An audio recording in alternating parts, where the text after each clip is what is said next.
I've always been the kind of person who says yes to things I probably shouldn't. An extra shift, a last-minute road trip, helping a friend move on the hottest day of the year. So when I saw the crumpled flyer on the community college bulletin board, I didn't hesitate. Help wanted, night shift, Halloween, premium pay.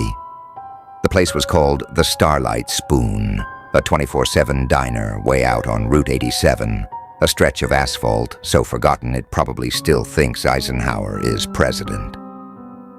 I needed the cash, and I figured a Halloween shift would be dead quiet. A few tired truckers, maybe a couple of college kids on a dare, easy money. That was hours ago, before the doors locked on their own, before I found out the phone was dead, and before the cook, a man with no eyes, told me that I'm the new special on the menu. Section 1, the setup. My shift started at 10 p.m. The guy I took over for, a wiry old man named Sal, couldn't get out of there fast enough.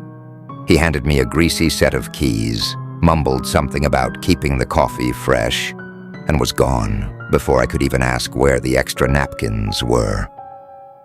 Weirdo, I muttered to myself, but the wad of cash he'd left for the register made me forget all about it. The diner was exactly what you'd expect. Red vinyl booths, cracked and patched with silver duct tape. A long Formica countertop, worn smooth by a million elbows.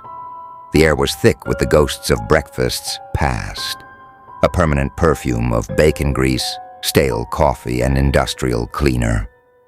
A silver jukebox stood silent in the corner, its chrome trim pitted and dull. For the first 2 hours, my prediction was right. It was dead. Not a single car passed. The silence was so complete it had a weight to it, broken only by the hum of the ancient refrigerator and the gurgle of the coffee pot. I spent the time wiping down tables that were already clean and trying to get a signal on my phone. Nothing, not a single bar. Sal had pointed toward the swinging kitchen doors and said of the cook, "He keeps to himself." Through the small circular window on one of the doors, I could see a tall figure moving in the shadows. I just figured he was doing prep and was more than happy to leave him to it. The less I had to interact with anyone, the better.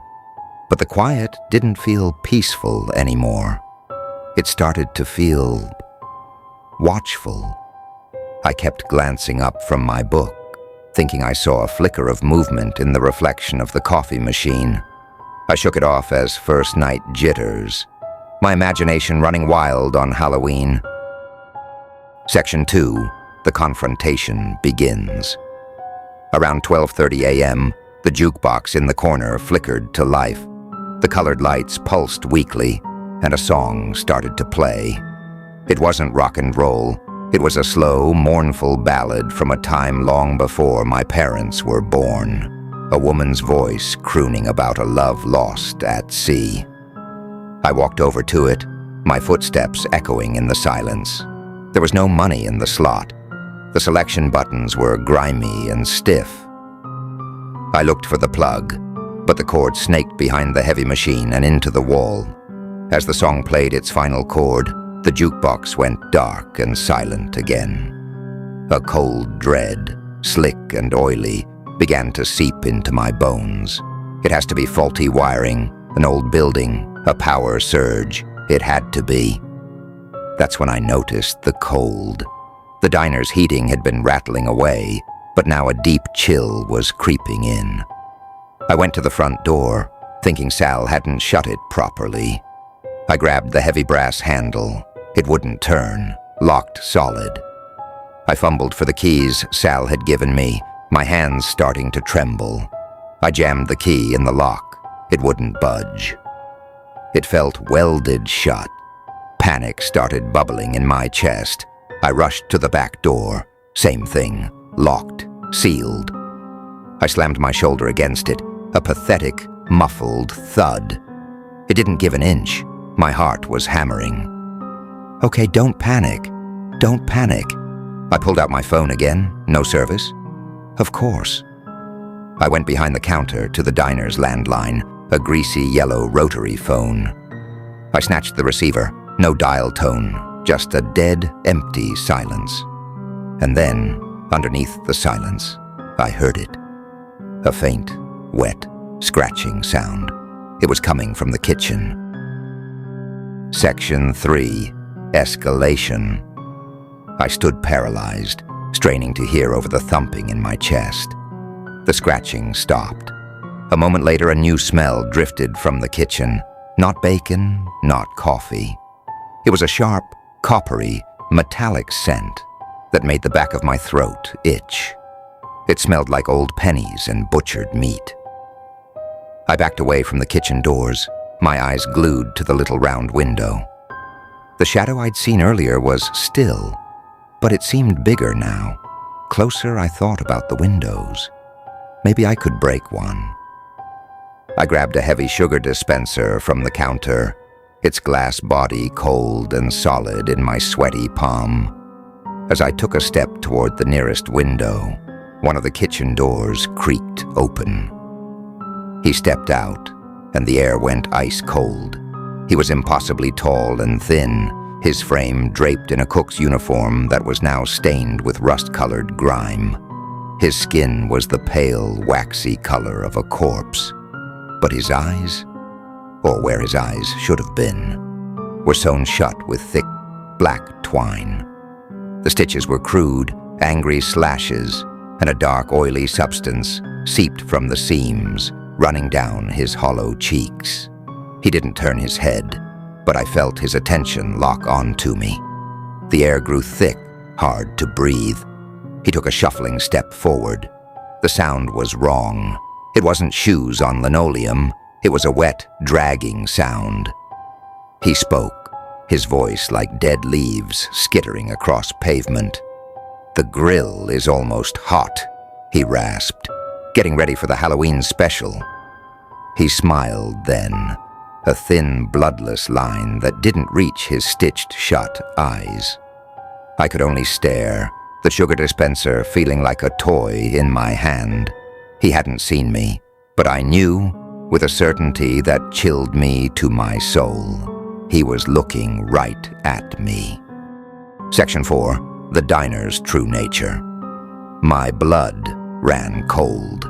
The sugar dispenser fell from my hand and shattered. The cook's stitched-up face tilted at the sound, his smile widening. I bolted. I didn't think. I just ran, scrambling over a booth and heading for the far corner, as far away from him as I could get. This wasn't real. It couldn't be. A nightmare, a hallucination, but the smell of rust and decay was real. The cold was real. The sight of those crudely stitched eyes was seared into my brain. From my hiding spot, I scanned the diner for a weapon, an escape, anything. My eyes fell on the specials board.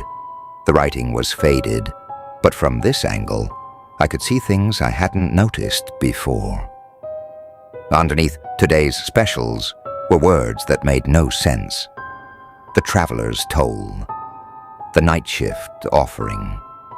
And at the bottom, one entry was freshly written in stark white chalk. Premium. My gaze darted around the room. The dark stains on the floorboards weren't just grease. There were faint scratches on the walls near the doors, long, desperate gouges in the wood. Shoved into the side of my booth, tucked between the cushion and the wall, was a small, leather-bound journal. With trembling fingers, I pulled it out. The handwriting inside was a frantic scrawl, a work log from a dozen different people over 50 years. The early entries were normal. Slow night. Trucker left a good tip. But then they grew erratic. Locks are acting up again. Heard that song again tonight. No one's at the jukebox. The cook won't speak. He just watches. The final entries were terrifying. One from 20 years ago read, "It's Halloween. Sal told me the diner gets hungry tonight. A cursed place. takes something back every few years. He said the cook just prepares the meal. Another from just last year was almost illegible. He came out. God, his eyes. He says I'm the new special. I'm the offering. I finally understood. This diner wasn't just a diner. It was a trap, a place that fed, and tonight was feeding time. The cook was a function of the building, its eternal chef. The scratching sound. He was sharpening his knives. Section 5. The climax. A floorboard creaked. I snapped the journal shut. The cook was standing by the counter, his head tilted. The best ingredients are the freshest, he whispered to the empty diner, tenderized with fear. He took a long, slow sniff of the air, almost ready. He turned and began moving from booth to booth, running a long, pale finger along the tables. He was hunting me. I had to move. I slid out of the booth, crouching low, using the counter as cover. My mind raced. The coffee machine, it was still on, the pot full of steaming black liquid. It wasn't much, but it was something. I crept along the back of the counter, hearing his slow, wet shuffling on the other side. He was getting closer. I reached the coffee machine, my fingers wrapping around the hot glass pot. I took a deep breath and then I stood up. He was right there, 5 feet away. His stitched face snapped toward me. Before he could react, I flung the entire pot of boiling coffee at him. He let out a hissing shriek as the hot liquid splashed across his face. He stumbled back, clawing at his sewn-shut eyes. That was my chance. I vaulted over the counter and ran for the heavy fire extinguisher on the wall. He had recovered and was striding toward me with an unnatural speed, his smile gone. "You've spoiled the meat," he rasped, his voice a low growl. "Now I have to tenderize it the hard way." He lunged. I aimed the extinguisher and squeezed. A thick cloud of white foam blasted him in the face. He roared, blindly swiping at the air. I didn't wait. I ran, weaving through tables as the diner itself seemed to turn against me. The lights flickered and died, plunging the room into near-total darkness. A chair slid into my path and I tripped, crashing hard to the floor. I scrambled back to my feet just as his hand clamped down on my ankle. It was as cold as ice. Section 6. The resolution. His grip was like iron. He started dragging me back toward the kitchen. I kicked and screamed, my free foot connecting with something solid. A dull crack, and his grip loosened for a second. It was enough. I tore my leg free and scrambled away, my breath coming in ragged sobs. The last entry in the journal flashed in my mind. Survive till dawn. I looked at the clock on the wall. 4:57 a.m. Sunrise was an hour away, an eternity. I wouldn't last an hour in a fight. I had to be smarter. The kitchen, the source of the horror. Maybe the solution was in there too. It was insane, but it was all I had. I ran for the swinging doors and burst through. The coppery stench was overwhelming. Gleaming knives were laid out on a steel table. A massive meat grinder stood in the corner, and on the wall there was a rusty breaker box. With the cook right behind me, I wrenched the metal door open and slammed my hand down on the main breaker. Everything went dead. The entire building plunged into absolute suffocating silence. I held my breath. I could hear his harsh, rattling breaths somewhere in the dark. But he wasn't moving. It was as if cutting the power to the diner had cut his strings. I didn't move. I barely breathed. Then faintly I heard a bird chirp. A pale gray line of light appeared under the back door. Dawn, as the first rays of sunlight pierced the grime on the window. The breathing in the room stopped. I heard a faint, sighing sound, like air leaving a punctured tire. Then a click from the front of the diner. The locks. They were open. I stumbled out of the kitchen. The diner was empty. It just looked old and abandoned. The cook was gone. I sprinted to the front door. The handle turned, and the cool morning air hit my face. I have never felt anything so sweet. I ran. I didn't look back. I never told anyone the full story. Who would believe me? Sometimes, late at night, I think I can still smell old grease and something coppery. I found out later that the Starlight Spoon had a reputation. It was a cursed location, a business killer. They always said it was the bad location, but I know the truth. The diner is just waiting for its next Halloween special. If you made it through this, hit that like button and subscribe. And if you have a night shift story of your own you think can top this one, let me know in the comments below. I'll be waiting.